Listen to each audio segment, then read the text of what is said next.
and it's really a privilege and a pleasure to introduce you to Jimmy Buffett. And Jimmy, welcome to Trinidad and Tobago.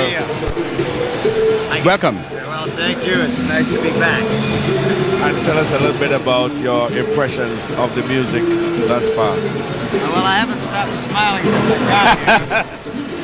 And for me, working with Robbie Greenwich and with Ralph McDonald and the band, they've been trying to get me to Panorama for about 15 years. And it finally happened that I came in on my boat, so we got to stay here for a while. And I get to be in the audience and enjoy being a member of the crowd, and the excitement is just, it's kind of unbelievable. You know, and it's kind of, you can't really explain it unless you're here, but you guys do a pretty good job of it. And I just love the music.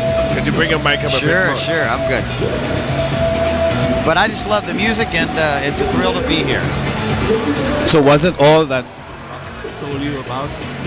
Oh yeah, I remember I was thinking back to, it was about 12 years ago I came down and we did a Caribbean Scholarship Fund benefit, and I took the Whitco Despos up to Miami. We did a show, and up to Key West, and I had to come here to rehearse, and I went up to Laventille to the Panyard, and I'll never forget climbing that hill with those guys and then hearing my song coming down the hill.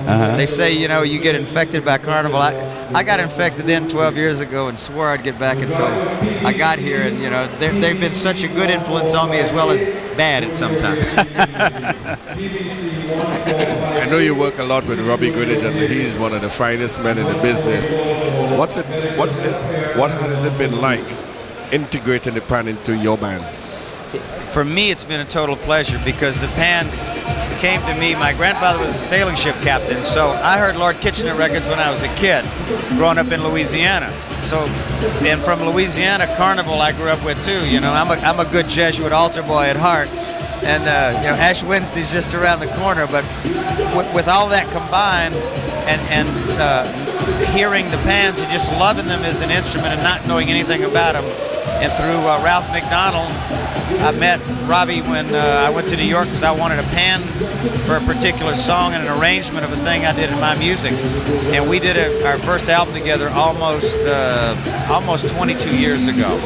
And I think we're at 36 albums and still counting, and they're still coming. And it was such a great infusion and a natural thing, because our music is very festive, and people say that when we go to towns and tour the states that we kind of bring Carnival to the cities when we come for a day or two. So it was such a natural infusion to put the pan in the band and have a great percussionist and a real rhythm driving force like Ralph McDonald.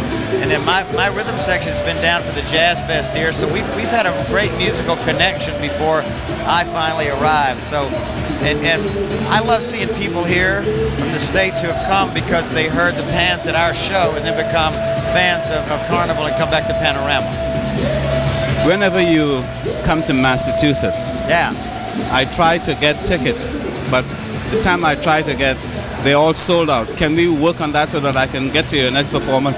We can work on it. After tonight's performance, we can get you some tickets for that. Okay. I go up to Berkeley and do a seminar with Livingston Taylor, professor up there, and I know you're associated. And what a wonderful school. And again, when we come to Massachusetts, fortunately, they spend so much time in cold weather. We kind of bring the Carnival up there. And you come there during the summer, down in the Fleet Center. And then, it's great that now we go around the states, and there are pan bands in like big universities in America now. I know at the University of West Virginia, in the strangest places, and in the school I graduated from in Mississippi, Hattiesburg, Robbie teaches a seminar there. So there's a great love of pan music that's coming along, and I love that I accidentally was able to help out. Yeah, there are a number of high schools in the States that have steel band programs. Yes. And you might find them at the PAS conventions. And I know 2 years ago at the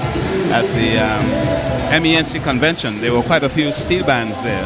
And it's growing tremendously in the United States. It really is, and it's something we see, because if we do our show to create kind of a carnival atmosphere, the show starts when the cars come in the parking lot, like in Massachusetts. So I like to provide entertainment beforehand, and we have such a great now. I've noticed before you'd go out and get any rock and roll band.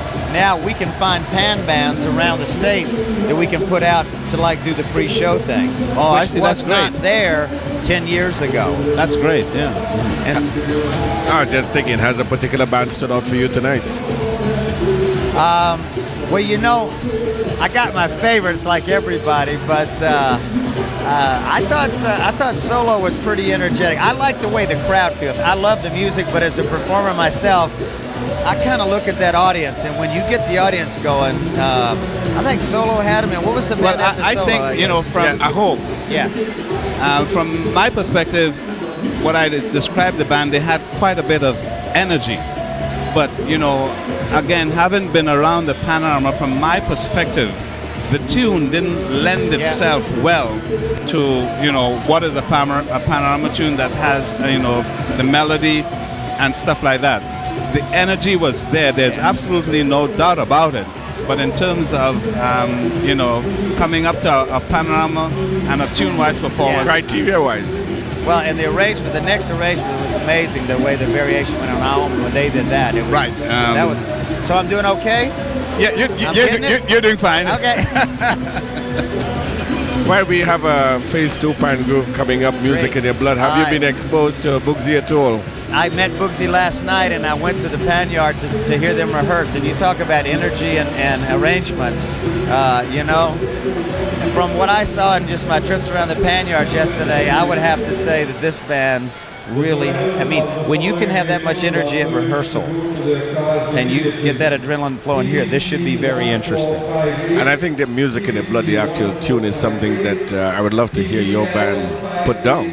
You know, I think I'm going to come away with here with more than a smile.